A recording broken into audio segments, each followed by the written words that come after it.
Es empresaria, emprendedora y fue la primera mujer en ser presidenta del Consejo Hondureño de la Empresa Privada. Exsecretaria de Industria y Comercio. Ex catedrática de la Facultad de Química y Farmacia. Actualmente, presidenta de la Asociación Nacional de Productores Farmacéuticos de Honduras, entre otros títulos y puestos en los que se ha desempeñado a nivel político y civil. Ella es considerada una mujer a favor de los desposeídos y en contra de la corrupción.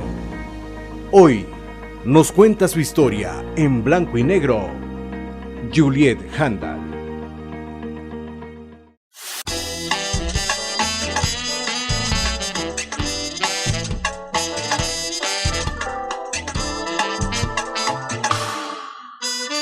Suyapa Medios presenta En Blanco y Negro.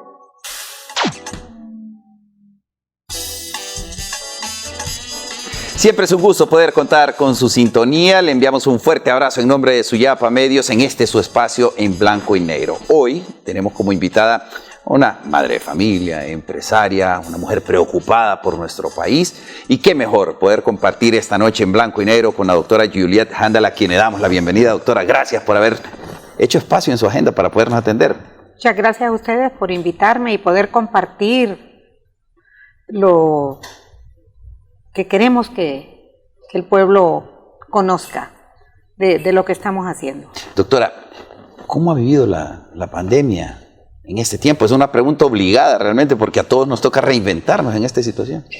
Mire, gracias a Dios, y tengo que dar gracias a Dios porque nuestra actividad es farmacéutica y pues las empresas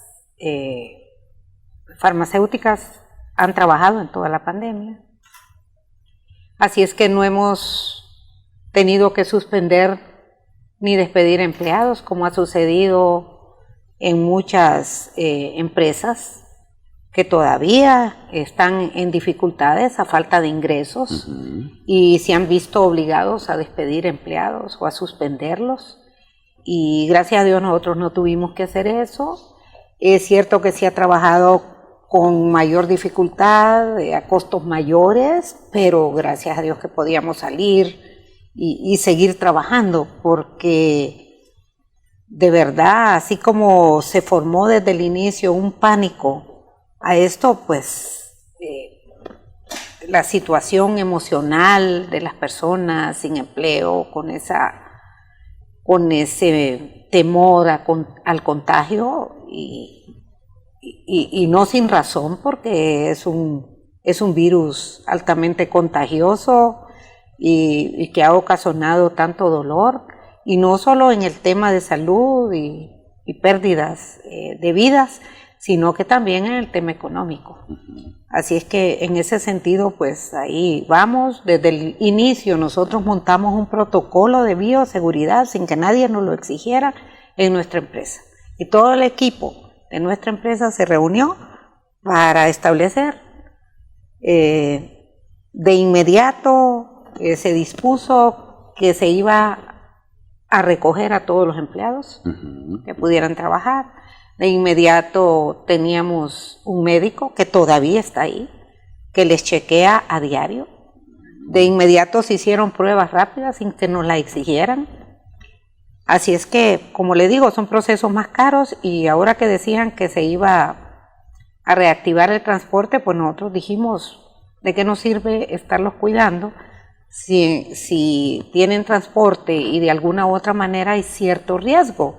Pero también entiendo que es bien difícil que los sectores no tengan ingresos, y lamentablemente lo que ha sucedido en nuestro país, que las medidas de salud no caminaron a la par de las medidas económicas y que fuesen medidas económicas efectivas para poderle aliviar a la gente esa situación de falta de ingresos, y no solo a la gente, sino a las empresas. Sí. Las que se tomaron en forma, las medidas económicas que se tomaron, algunas de verdad que daba pena, como la primera que anunciaron con bombos y platillos el regalo de una empresa de celulares de 15 minutos de mensajito, por favor. Mientras la gente no tenía empleo, o ingresos para poder comprar su canasta básica.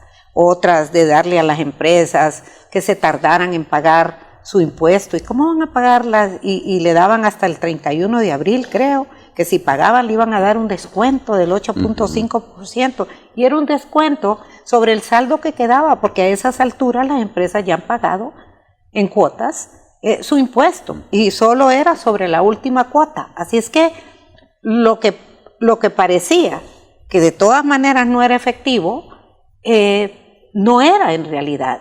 El hecho de las deudas en los bancos, por ejemplo, hay tantos empresarios, más bien a la empresarios agrícolas, empresarios de todo tipo que han mantenido o tuvieron cerradas sus empresas por bastante tiempo.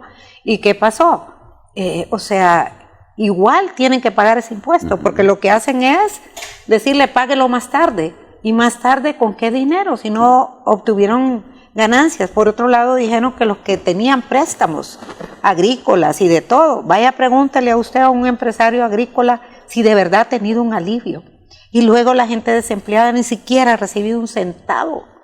Y usted se acuerda de todo lo que iban a dar, las provisiones y sacos de los productos de la canasta básica, que después se volvieron bolsas y que solo llegaron a cierto grupo que eran prácticamente activistas, como que si se estuviese en campaña política electoral.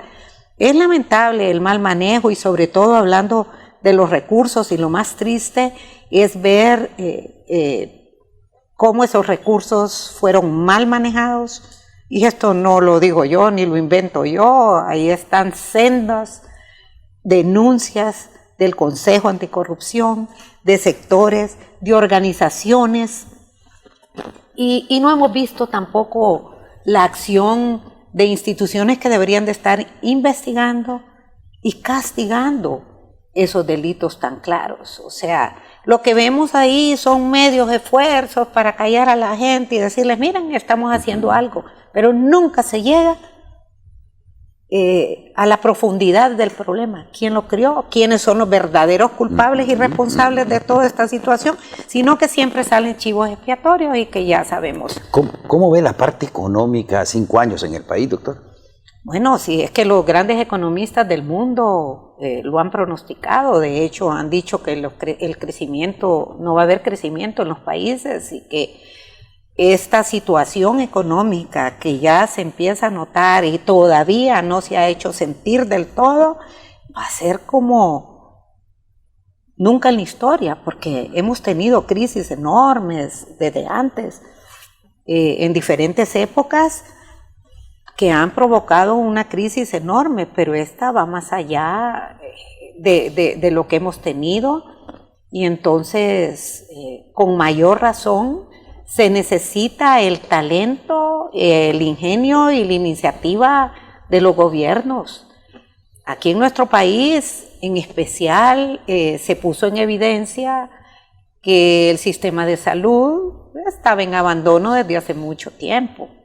Aún sistemas de salud robustos tuvieron problemas para enfrentar este virus, pero aquí con mayor razón. Y se tomaron decisiones que no las entendemos y que no tienen ninguna lógica. Por ejemplo, si hay una crisis, si su sistema de salud está en abandono, porque no hay medicamentos, porque el equipo médico de enfermeros y enfermeras y los médicos no están bien equipadas para protegerse, ¿qué era lo lógico para haber utilizado esos recursos en primera línea? Fortalecer la estructura que ya tenemos, los hospitales del Estado, los médicos, todo. ¿Cuánta queja no hubo del colegio médico? ¿Cuánta propuesta de prestarse para ayudar que no se escuchó? ¿Cuánta propuesta hubo también para que, o denuncias, mejor dicho, de que no se estaban teniendo el equipo de protección para los médicos? Vea cuántos médicos han muerto. Sí. Y enfermeras, y gente que trabaja en los hospitales. Eso se pudo haber evitado si se hubieran tomado las medidas correctas.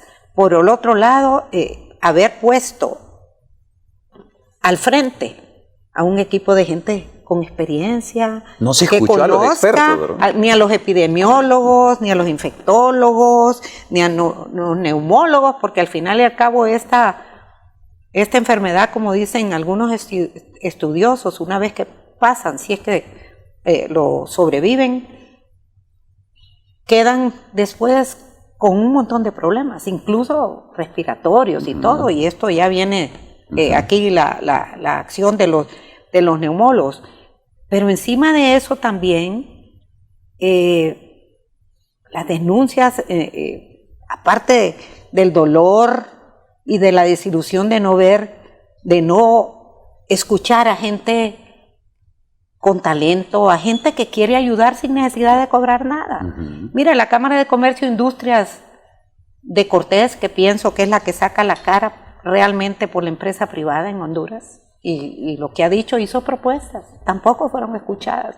El FOSDE hizo propuestas excelentes, incluso la está haciendo ahora de cómo reactivar la economía.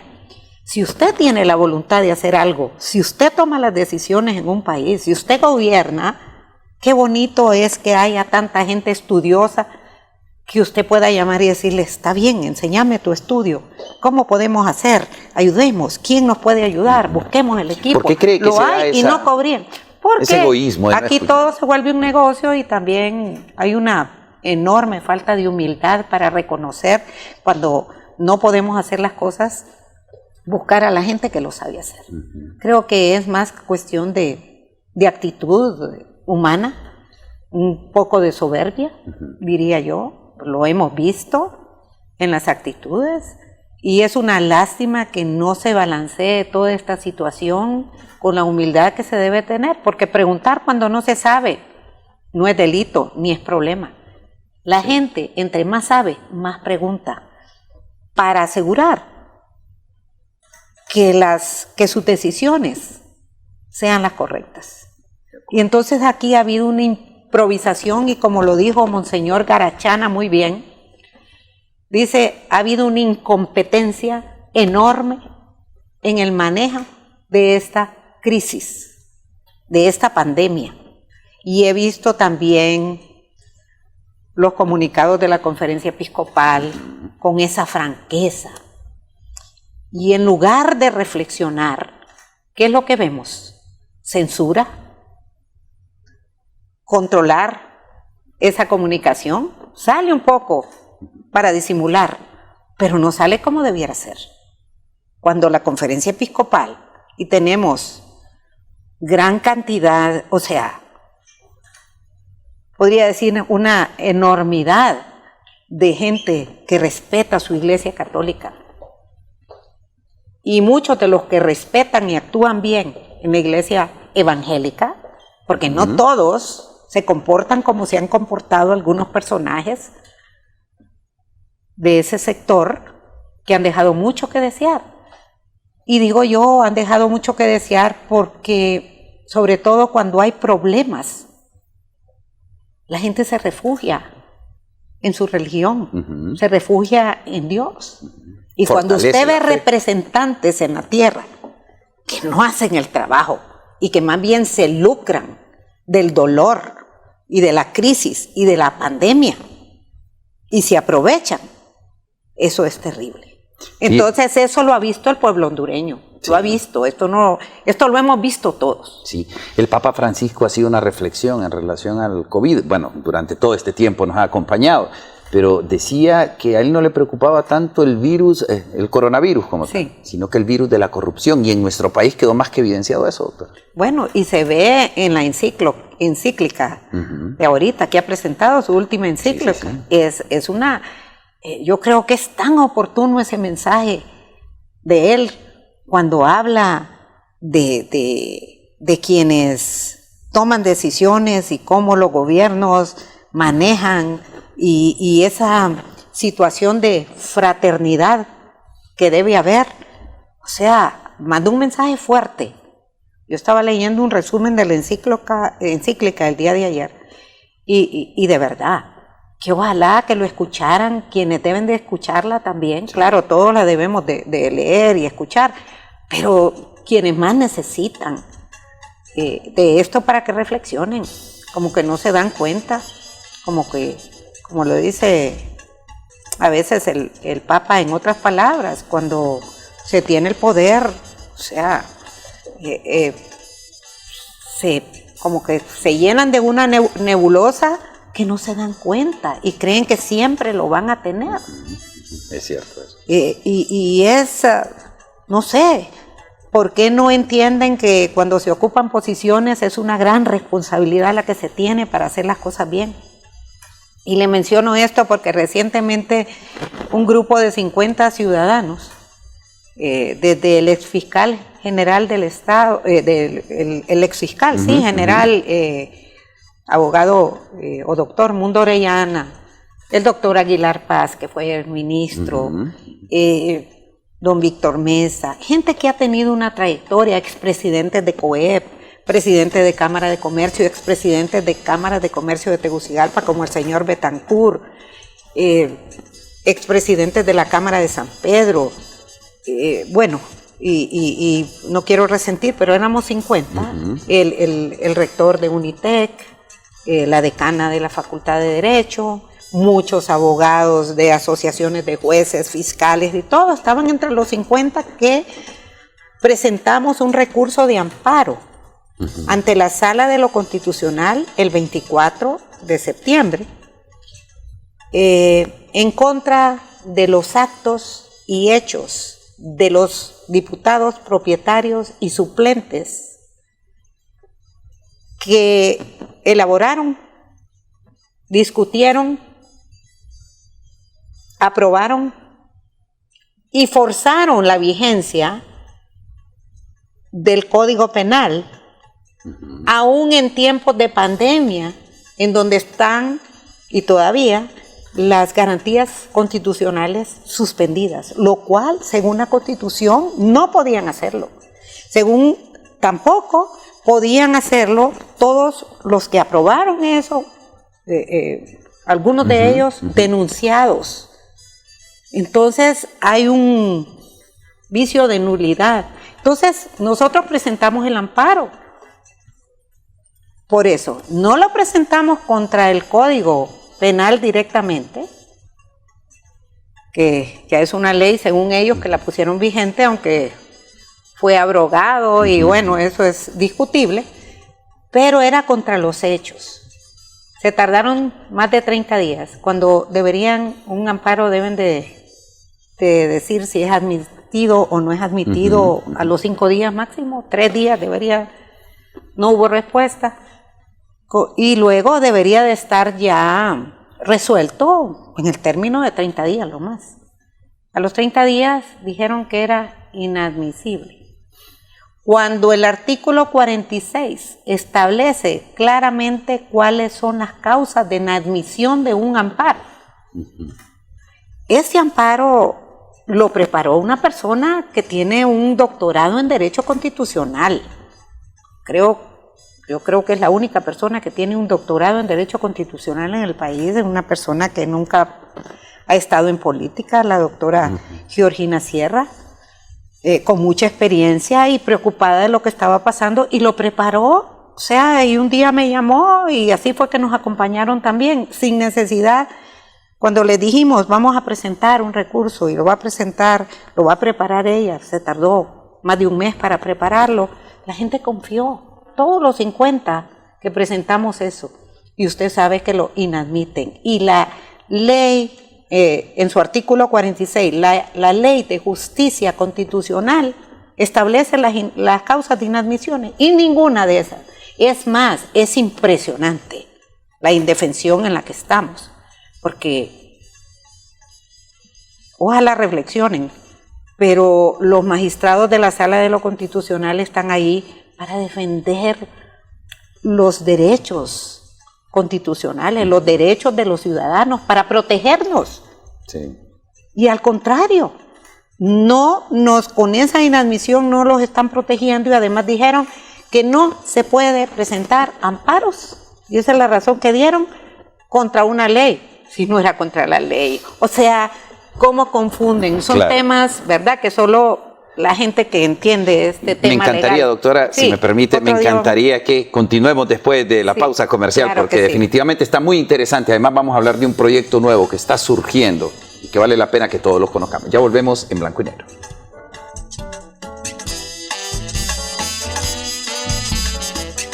En breve regresamos con En Blanco y Negro. Continuamos con En Blanco y Negro. Continuamos con la doctora Juliette Handel. Doctora, es triste lo que estamos viviendo en nuestro país, partiendo de la experiencia que ustedes, en donde estos 50 ciudadanos se han unido y que demoró tanto en la Corte Suprema de Justicia para no reconocer realmente esa petición que ustedes hacían. Así es, y sin ninguna razón. Y como le digo, nosotros no estamos condenando, estamos cuestionando los hechos de la falta de ética, de que ni siquiera cumplen la ley del Poder Legislativo, porque no pueden actuar en beneficio de ellos y estaban siendo denunciados, cuestionados por la MASI y todo, usted conoce, con mayor razón lo que debieron haber hecho. Si ellos se sienten que no son culpables, es que la Fiscalía sigue el curso de la investigación y si son culpables, perfecto, pero no utilizar y crear leyes para defenderse. Eso va en contra de la misma ley del Congreso y en contra de lo que aprueban, pues. Y está clarísimo, pero presentamos un recurso, o le llaman, ya no es recurso, sino más bien es un acto de reposición y esperamos que ellos reflexionen. Yo creo que sabemos el control y sabemos la falta de institucionalidad en nuestro país y sobre todo la falta de independencia de los poderes del Estado. Eso nos hace mucho daño porque eso nos hace ver claramente y pone en evidencia que no hay justicia, que la justicia a veces cuando le importamos por un ratito, el pueblo, dijimos, hay esperanza de que se resuelvan los casos, pero usted sabe lo poco que duró la MASI, que daba pena que tuviéramos que importar justicia, pero era obvio por qué. Y fue más obvio cuando se tomaron todas las acciones para que se fueran. Entonces, hay un dominio total de los poderes del Estado. Pues es que no hay independencia y eso lo tenemos bien claro. Si eso no necesitamos hacer una investigación al respecto. Eso se nota a las claras y se nota la forma en que actúan creyendo que siempre van a estar ahí. Lo que yo les decía, no se dan cuenta y no piensan ni en sus hijos. Bueno, en primer lugar, ni en Dios, que es en quien deben de pensar y tener temor, ni en ellos mismos, ni en sus hijos, ni en su familia, porque tarde o temprano todo eso, las consecuencias que trae, pues no son buenas para Doctora, quien no actúa bien. ¿Cree usted que el pueblo como tal ya recapacitó, este tiempo de pandemia sirvió como para también descubrir muchas cosas y que esté dispuesto realmente a poner orden en nuestro país? Bueno, yo creo que la pandemia hizo ver la fragilidad de un sistema de salud que debería ser lo primero, es un derecho constitucional. Todavía nos preguntamos Ponen de los evidencia, hospitales. sí, imagínense, le digo, en lugar de fortalecer la estructura que se tenía, se inventaron hospitales móviles que nunca llegaron y que es el escándalo del momento, y que es tan obvio, y digo yo, tan infantil también, es que no se dan cuenta, creen que están solos y que la gente no ve, que no vemos lo que pasa, lo que hacen con tanta torpeza, porque de verdad, toda la información que ha brindado el Consejo Anticorrupción, con todas las pruebas y todo, y también alguna gente particular que escribe a los medios o en las redes que se pusieron a hacer por cuenta propia un análisis de la situación, o los empresarios que entienden que cuando se compra algo, uno pide primero una cotización, hay una factura pro forma, después hay garantías, hay seguros y hay tantas cosas. Entonces, de verdad, fue una manera muy burda. Yo creo que no se dan, creen que tal vez están actuando y que nadie más y que solo ellos están en ese terreno. Entonces, la gente, como le digo, se puso en evidencia eso del sistema de salud, se puso en evidencia esos casos, diría yo, que no tienen nombre, porque en época de pandemia y de dolor es cuando ¿Cómo es posible que se tenga la conciencia para hacer negocio de esa manera? Eso es de lesa humanidad, como dicen algunos expertos. Entonces yo creo que el pueblo se ha dado cuenta. Lo que pasa es que el pueblo cada vez está más desesperanzado. Sí. Y el problema es el temor de la gente. Como decía Monseñor de San Pedro, no era Chana quien se retiró. Rómulo Emiliani. Rómulo Emiliani decía, el miedo paraliza. Y eso es lo que le pasa a la gente, porque la han llenado de miedo. Algunos sí, ya empiezan a soltar y a decir, otros por sus compromisos temen hablar porque de verdad viene la amenaza. Sí.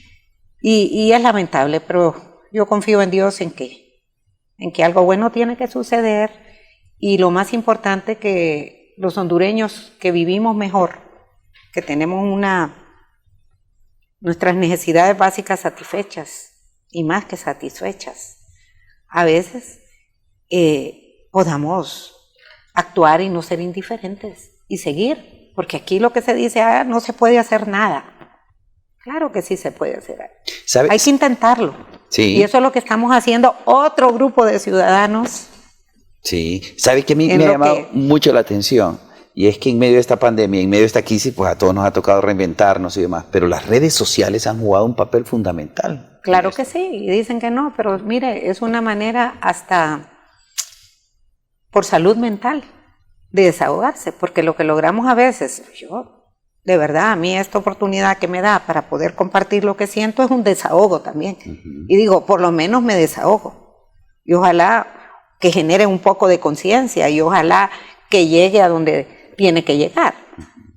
Pero hay otra gente que ni siquiera tiene la oportunidad de desahogarse, como lo estoy haciendo, y otros menos. Y aunque quisieran desahogarse, no tienen el tiempo ni la energía, porque en su casa no tienen ingresos, porque son muy pobres, la pobreza ha aumentado, porque ¿qué energía van a tener si sus niños están enfermos o no tienen para la escuela o no tienen para darle de comer? Usted puede ir a pelear fuera de su casa cuando en su casa no tiene eso, ni siquiera la energía, ni la salud, ni siquiera de atención en los hospitales del Estado como debiera ser y como es el derecho. También se ha puesto en evidencia que esa agenda que tienen de privatizar la salud la están llevando a cabo. Y yo soy del sector privado y yo entiendo que en el sector privado pues hay más facilidad de, por ejemplo, en el caso de salud, los hospitales puedan tener la alta tecnología y todo lo que quieran. Pero la gente que puede pagar, lo paga. Pero la gran mayoría en nuestro país no puede pagar un servicio de salud. Entonces, la Constitución es clarísima. Es servicios de salud gratuitos y de calidad, eso está claro. Nosotros como Convergencia Ciudadana también, en otra organización, en su momento metimos un amparo que lo logramos. Y ahí está, la Sala de lo Constitucional, esa misma sala, falló a favor, un año después, pero falló. Entonces, no se debería de cobrar en ningún hospital del Estado. Y sin embargo lo siguieron haciendo. Entonces ahí está, y ese fallo constitucional más la Constitución es una fortaleza para que en el país no se privatice, porque la misma sala reconoce ese derecho en la Constitución de la República. Entonces eso es una fortaleza para evitar que se privatice la salud en el país, como es el camino que están llevando. O sea, siempre justifican. Imagínense qué absurdo decir, vamos a traer un hospital del Estado cuando pudieron haber utilizado los hospitales que ya se tienen, haberlos hasta pintados si querían y todo. ¿En cuántos días lo hubieran hecho? Haber traído los medicamentos, el equipo para la gente. O sea, eso hubiera costado mucho menos. O como decían algunos, hasta haber negociado con los hospitales privados para hacer los hospitales. Exacto. Un centro cívico. El centro cívico o el hospital militar, que no se supo al fin si se puso a la orden de la población, porque todo eso es con dinero del pueblo hondureño. Doctora, hubo hoteles que quebraron y que se pudieron haber acondicionado Tremendo, sí, que les pudieron haber dicho, miren, les pagamos, queremos acondicionar y traemos camas y traemos el equipo y eso. Y nos vienen de los 7 hospitales, creo que solo han llegado 2 y dicen que son cascarones. Sí, que todavía no. Y porque yo escuché también al colegio médico que no tienen ni la altura, las camas no son adecuadas. O sea, ¿cómo es posible? Pareciera ser como centros de triaje, pero fíjese que ante esto también, en medio de la desesperanza también hay opciones. Claro que sí. Y en donde debemos de cambiar. Sí, vamos a ir a la pausa, doctora. Claro, pero sí me gustaría que me hablara de Panal cuando regresemos, ¿le parece? Que sí, bien. Claro que sí. Vamos a la pausa comercial, quédese con nosotros, ya volvemos.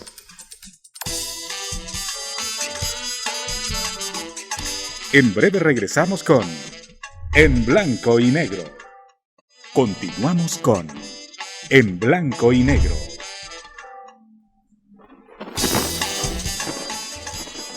La doctora Juliette Handal nos acompaña hoy en Blanco y Negro. Doctora, háblenos de esa iniciativa. Que un conjunto de personas se han involucrado. Háblenos un poquito de ello. Pues fíjese que me invitaron a una reunión pequeña, un grupo de personas muy buenas, algunas poco conocía, pero y a otros sí, muy honorables. Y para decirme que era importante que los ciudadanos no deberíamos de estar indiferentes ante todo y que había que hacer algo, unirnos.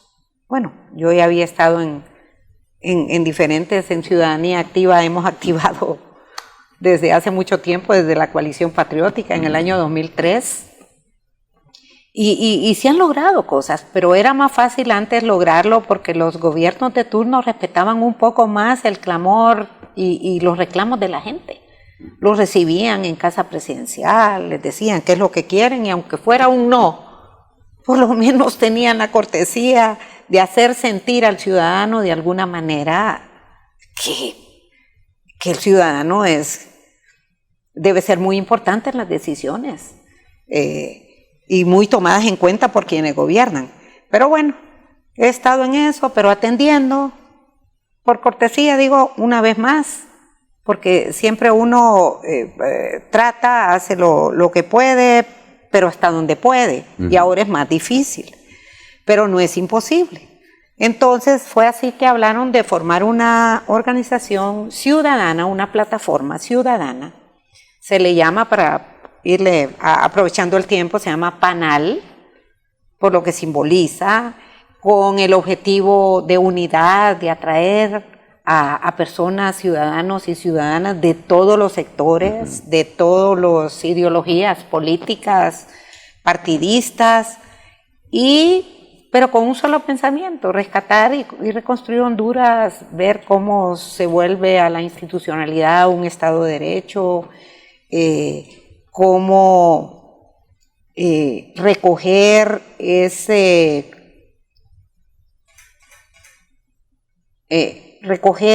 o mejor dicho, dar esperanza a ese 41% de personas que ahora en las encuestas sale, según Eric, que no tienen partido, que no van a votar, que no les interesa la vida, o sea, lo que suceda, ya están como desesperanzados. Entonces, como generar un poquito de esperanza uniéndonos. Entonces, es así que hay de todos los partidos, pero gente que está muy preocupada de la situación. Y dijimos, bueno, incluso hay muchachos jóvenes que ya tienen su vida hecha en Estados Unidos en tremendas compañías que se reclutaron porque siempre están escribiendo artículos muy buenos, gente brillante que han triunfado allá fuera, montaron la plataforma en la nube con un entusiasmo enorme que a uno, o sea, le satisface que hayan jóvenes porque tienen esa energía y ese entusiasmo y ese sueño que tuvimos o que todavía tenemos los mayores. Así es que se fundó eso, estamos en constante, ya estamos en la etapa de las comisiones de trabajo, se fue lanzado el 24, ustedes nos acompañaron y ha despertado porque tenemos una página que la pueden ver quienes nos escuchan, es panalhn.org y es impresionante cómo se están haciendo miembros de PANAL. Hay un formulario que llenar, la información es confidencial, así es que no se preocupen, pero es una manera de pedir, por ejemplo, la cédula de identidad, el número, porque si no se nos van a infiltrar, usted sabe aquí la mafia que hay. Entonces, pero es confidencial y es gente seria quien está manejando esto. Empezamos a llamar a quienes se han llenado formularios, personalmente nos repartimos y es impresionante la cantidad de personas profesionales, abogados, profesores, jubilados, ingenieros, economistas con maestrías y todo, gente que quiere ayudar. Ayer platicaba con un señor de España que está muy interesado, yo de PANAL, me interesa PANAL y no sé cómo consiguió nuestros contactos.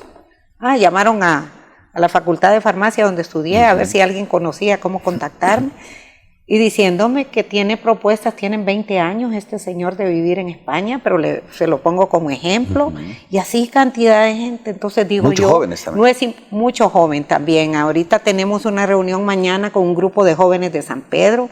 Ya de los 18 departamentos tenemos 17 departamentos en los que hay gente registrada. En San Pedro ya montamos, hay una abogada muy activa, que hasta ahora la conozco y muy amante de Honduras y preocupada, que ya tenemos una oficina en el bufete de ella, esa abogada.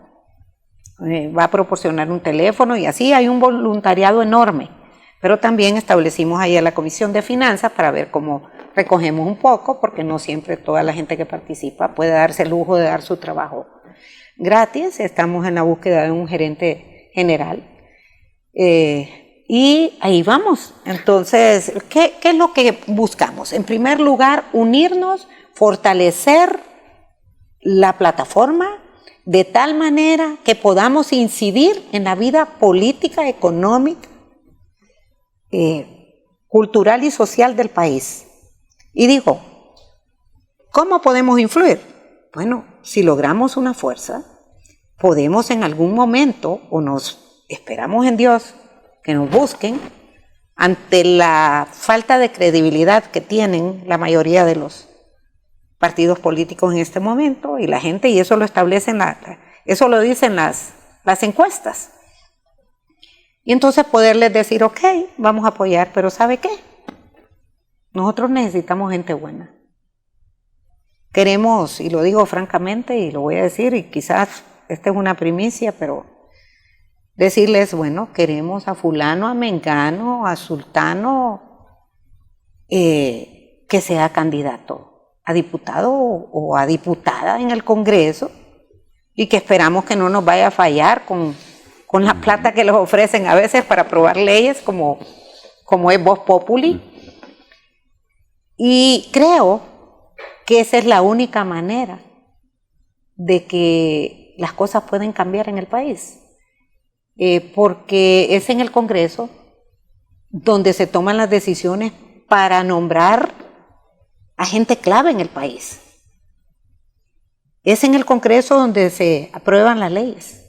Es en el Congreso donde se nombran a los magistrados de la Corte Suprema de Justicia. Lo que más hace falta en nuestro país es un verdadero Estado de Derecho y una independencia de los poderes. Es en el Congreso donde se nombran los magistrados del Tribunal Electoral. Es en el Congreso donde se nombran, bueno, casi todas las personas que son la cabeza de las instituciones. Nosotros como hondureños tenemos la culpa de lo que nos ha pasado, porque hemos dejado que solo los políticos que hacen actividad política partidista sean los que tomen decisiones. Por ejemplo, me sorprendía cuando hasta hace poco, y me da pena decirle, hasta el año pasado conocí con mayor detalle lo que es nuestra ley electoral. Y la conocí porque me invitaron un grupo de estudiantes a un foro, que incluso algunos de estos muchachos que me invitaron de la Facultad de Derecho están en PANAL. Son gente muy humilde, pero muy preocupados por el país. Me invitaron a un foro y era precisamente para hablar de la ley electoral y de las reformas necesarias que había que tener, y así invitaron a a políticos de todos los partidos. A mí me invitaron como empresaria. Y ahí conocí un poco de la ley y de lo absurdo de esa ley, pero en eso también me invita el centro, hay un grupo cívico por la democracia en San Pedro que dirige don Carlos Urbizo, está Carlos Catán, hay como 50 empresarios también, y ellos han venido luchando y haciendo propuestas. Acababan de hacer una propuesta al Congreso. Resulta que él claramente dice, en Honduras hemos vivido sin democracia. Y cuando usted lee esos artículos y se da cuenta que usted, por ejemplo, si quiere optar como ciudadano a una candidatura de diputado o lo que sea, usted tiene que tener la aprobación del partido. No puede, como en otros países del mundo, usted decir, bueno, mi simpatía está al partido, yo quiero lanzar una candidatura. Las candidaturas independientes dan risa. Porque las candidaturas independientes, si usted, por ejemplo, es candidato y lanza una candidatura independiente a diputado, y si la sumatoria de los votos de todos los candidatos de los otros partidos es superior, aunque usted haya sacado 100,000 marcas, pero los demás le sumen 120, todos juntos, usted queda fuera. O sea, es algo completamente absurdo. Entonces hicimos una propuesta. Trabajamos junto con el grupo cívico, fuimos a la Unión Europea, fuimos al Congreso, hablamos con la comisión actual, la que pasó al Pleno, toda el anteproyecto, pero ellos fueron claros. Ellos, por ejemplo, hablaban, que nosotros proponíamos también la segunda vuelta, ellos hablaban que la tenían ya incluida, en esa comisión están de todos los partidos, la dirige el señor Segura, pero había gente de todos los partidos y estaban de acuerdo. Y la propuesta que les llevamos, ¿verdad? Incluso fuimos a la Embajada Americana, fuimos a PNUD, a todos lados. Resulta que la que llevamos a ellos, en su mayoría, o sea, les pareció, además ya lo tenían contemplado, pero nos dijeron algo que me impactó. Ellos mismos dijeron, miren, eso está muy bien, nosotros ya tenemos contempladas muchas de las cosas, hasta nos dieron toda la información. Pero cuando llegue al Pleno, no les podemos garantizar que esto se va a aprobar. Porque ahí es cuando los que deciden son los dueños de los partidos y los caciques. Entonces, ¿de qué democracia estamos hablando? Claro. Dígame. Sí.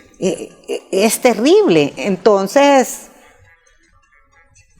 usted ya puede ver qué reformas electorales han visto. ¿Y eso por qué? Porque yo creo que ni les interesa. ¿Hace cuánto se está hablando de reformas? Usted sabe que reformas electorales, la última vez se dijo que en mayo del año pasado tenían que estar listas y no se tuvieron. Y a estas alturas también, y ahora no digamos el censo y la tarjeta. Claro. ¡Cuánto engaño, por Dios! Usted sabe que el censo, hace poco me llamó un señor a quien yo no lo conocía, pues, así de cerca, pero buscó mi teléfono y me dijo, necesito hablar con usted. Mire, ese censo hay que pararlo. Porque ese censo, a pesar de que PNUD buscó una compañía, pero no hubo licitación. Sorprendieron a PNUD, me dice. Y esa compañía, quienes andan haciendo los censos, son activistas de un partido, de mucha ventaja. Y el fraude está montado. Y van a votar otra vez los muertos. A mí eso de verdad que me dejó. Y dice, así se una toda la oposición. ¿Verdad? Porque nosotros decíamos, en Panal, ¿qué vamos a hacer? Si hay una estructura política, si hay una alianza de estructuras políticas que nos garanticen que van a poner gente buena, nosotros, pues como hondureños lo vamos a apoyar, porque necesitamos ver una opción. De acuerdo. Pero cuando nos dicen que ya está montado, pero bueno, hay que resistirse. Y hay que, no sé, denunciarlo y lo vamos a ver. ¿O será que vamos a ver una vez más lo que siempre estamos diciendo? Esto no va a pasar. ¿Hace cuánto estamos diciendo esto no va a pasar? Porque viola la Constitución. Esto no va a pasar porque viola las leyes. Esto no va a pasar. Y pasa, y pasa, y pasa, y vamos de asombro en asombro y tenemos lo que tenemos. Así es. Desafortunadamente. Bueno, vamos a ir a nuestro último corte comercial. Regresamos en esta conversación con la doctora Juliette Handel. Ya volvemos. En breve regresamos con En Blanco y Negro. Continuamos con En Blanco y Negro. Así como Trump interrumpía. Bien, seguimos en su programa En Blanco y Negro, ya en etapa final. Doctora, es realmente por lo que hemos conversado, vemos un panorama sombrío, pero que definitivamente como sociedad debemos de hacer algo para cambiarlo. Así es. Nosotros somos los protagonistas de nuestro propio destino y tenemos que intentarlo. Como le decía el Papa Francisco, que me encanta, a los jóvenes en una reunión que tuvo en Italia con estudiantes de todos los colegios, creo que fue el año pasado o antepasado, y les decía, ustedes los jóvenes tienen que luchar, tienen que ser protagonistas de su propio futuro. Tienen que luchar, y si tienen que luchar en las calles, a mí me impresionó esa vez, porque aquí es terrorismo luchar en las calles, ¿verdad? Pero así dice él, y de verdad yo creo que tenemos que intentarlo.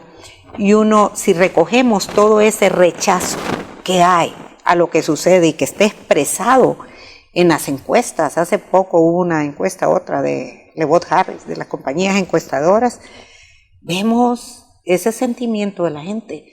La encuesta de Eric también, que es de las de CESPAD, todos nos van indicando cuál situación tenemos en el país, pero no debemos de rendirnos y hacer el intento, y como le digo, sobre todo tratando de unir a la gente, de conciliar. Ya no podemos seguir con más conflictos, y yo creo que ya todos sabemos la situación, ya sabemos la corrupción que se ha vuelto la parte del sistema, como lo dijo un artículo del New York Times, que en Honduras la corrupción es parte del sistema. Pero a pesar de todo eso, hablemos de lo positivo, de lo que podemos hacer, de lo que podemos lograr, porque el hondureño es noble. Y los que podemos hacer, los que tenemos más energía y que vivimos mejor, tenemos que hacerlo por los indefensos. Es una grosería lo que pasa en nuestro país. Fíjese que ahorita el Banco Mundial, en un estudio de 85 países, estamos a la cola de esos 85 países en el tema de corrupción. En los indicadores vamos a subir de 12 a 15 también. Entonces es lamentable, tenemos que apostarle a revertir eso.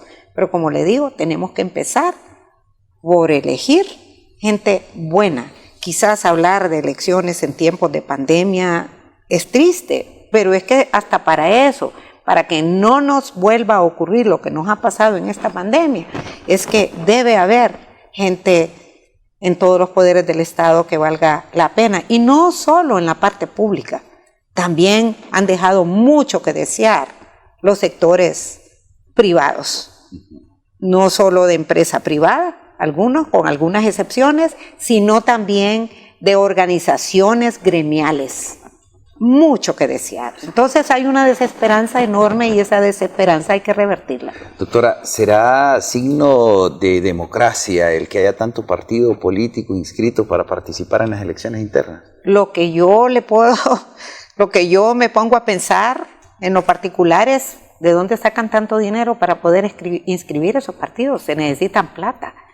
Nosotros en algún momento, hace como unos 2 años, tratamos de hacer algo independiente con un grupo de gente, pero es cuesta arriba formar un partido. No es así nomás, se necesita plata. Y yo digo, ¿con qué facilidad surge el otro? Entonces, bueno, ojalá que todos esos se unieran, o que no sean partidos de maletín para ir a vender sus credenciales. Parece ser que las reformas electorales no van a permitir eso, esperamos, porque de verdad, un partido, y yo creo que todo el mundo estaría de acuerdo, si usted no saca ni 2,000 votos en toda una elección general, ¿qué está haciendo ahí? Esperando credenciales para venderlas y negociarlas. Ese es un crimen y esa es una ofensa enorme contra la gente que sufre en el país, y sobre todo ese 46% casi de gente de extrema pobreza, sí. Porque de pobreza es casi el 70%, pero de extrema pobreza un 40 y pico. No, es demasiado. Gente que se conforma con darle la mano a un político cuando llega, o que le da un sándwich solo ese día, o que le da la famosa cantidad que mencionan siempre. Pero de verdad, yo creo que es no tener conciencia seguir haciendo esto y seguir destruyendo el país, porque de verdad la institucionalidad está destruida, la democracia prácticamente no existe. Y no digamos la justicia, la justicia solo es para unos pocos. Y a veces utilizada para hacer shows, para querer hacer pensarle al pueblo hondureño que están haciendo algo por el tema de justicia, el castigo, y luego vemos lo que pasa en cada caso. Así es, doctora, yo quiero agradecerle por habernos acompañado en Blanco y Negro. Sin duda de que vamos a seguir conversando, porque claro que es un sí. tema muy interesante conversarlo particularmente con usted. Muchas gracias. Muy amable. Y siempre en el programa, al cierre, hacemos una pregunta. Sí. ¿Qué piensa del Papa Francisco? Ay, me encanta. El Papa Francisco para mí es un referente.